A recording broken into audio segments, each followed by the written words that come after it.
Hi friends, எங்கள் வீட்டில் விநாயகர் சதுர்த்திக்கு பார்த்தீங்கன்னா இன்றைக்கி பிள்ளையார்பட்டி ஸ்பெஷல் மோதகம் வந்து ட்ரை பண்ணலான்னு சொல்லிட்டு தான் பச்சரிசியும் இந்த பாசிப்பருப்பையும் வந்துட்டு கொஞ்சமாக வந்து ஊற வச்சுட்டு அதுக்கப்புறமா வந்துட்டு இந்த மாதிரி கழுவி காய வந்து வச்சுருந்தேன். அதிகமாக காயக்கூடாது, அதே சமயம் ஈரமாகவும் இருக்கக்கூடாது. அந்த பதத்தில் வச்சு மிக்ஸி ஜாரில் வந்து போட்டு அரைச்சிக்கலாம்.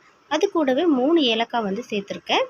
அதையும் வந்துட்டு அரைச்சிட்டு ரவை பதத்தில் வந்துட்டு இருக்கணும், அதுதான் வந்து கரெக்டாக இருக்கும்.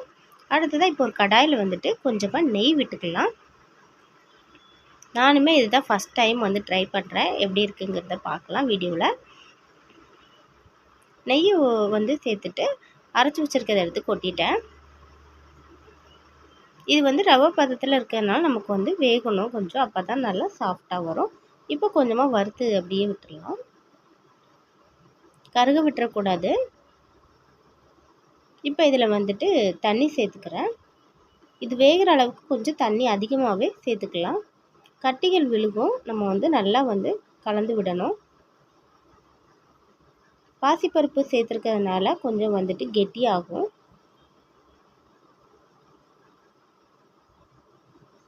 என்னோடய சேனலில் பார்த்திங்கன்னா நிறைய வீடியோஸ் போட்டிருக்கேன், ஸோ சப்போர்ட் பண்ணுங்கள். இப்போ வந்து மூடி வச்சுக்கலாம்.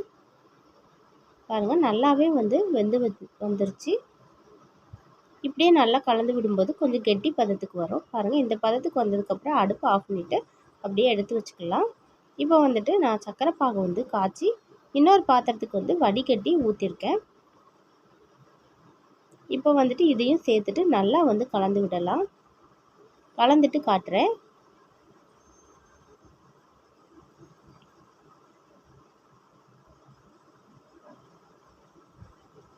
நல்லா வந்துட்டு பாத்திரத்தை பிடிச்சிட்டு நல்லா வந்து எல்லா பக்கமும் கலந்து விடும்போது இந்த மாதிரி வந்துடும். இது வந்து கொஞ்சம் கெட்டியாகணும் இன்னுமே. தேங்காய் வந்துட்டு இதில் சேர்த்துக்கிறேன். 1/2 கப் தேங்காய் வந்துட்டு சேர்த்துக்கலாம். டேஸ்ட்டு நல்லாயிருக்கும் தேங்காய் அதிகமாக சேர்க்கும்போது. எல்லாத்தையுமே பார்த்திங்கன்னா நல்லா கலந்து விட்டு லட்டு பிடிக்கிற பதத்துக்கு வந்ததுக்கப்புறமா நம்ம வந்துட்டு அடுப்பை வந்து ஆஃப் பண்ணிடலாம்.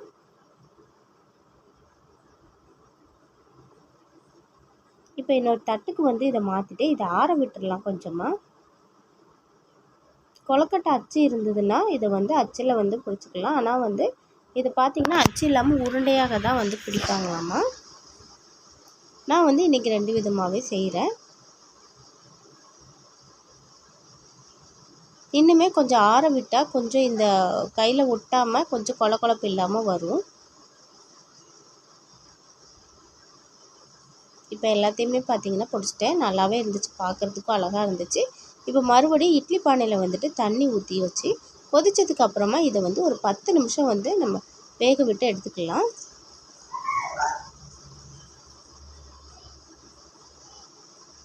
எப்போதும் ஒரே மாதிரியான கொழுக்கட்டை சாப்பிடாம இந்த மாதிரி நம்ம டிஃப்ரெண்ட்டாக செஞ்சு சாப்பிடும்போது நல்லா குழந்தைங்களும் விரும்பி சாப்பிடுவாங்க. பாருங்கள், வேக விட்டு எடுத்துட்டேன். ரொம்பவே நல்லா டேஸ்ட்டு பார்த்திங்கன்னா சூப்பராக இருந்துச்சு. கொஞ்சம் வந்துட்டு குழந்தைங்க விரும்பி சாப்பிட்றதுக்காக செரி பழம் வந்துட்டு அதில் வந்து சேர்த்துருந்தேன்.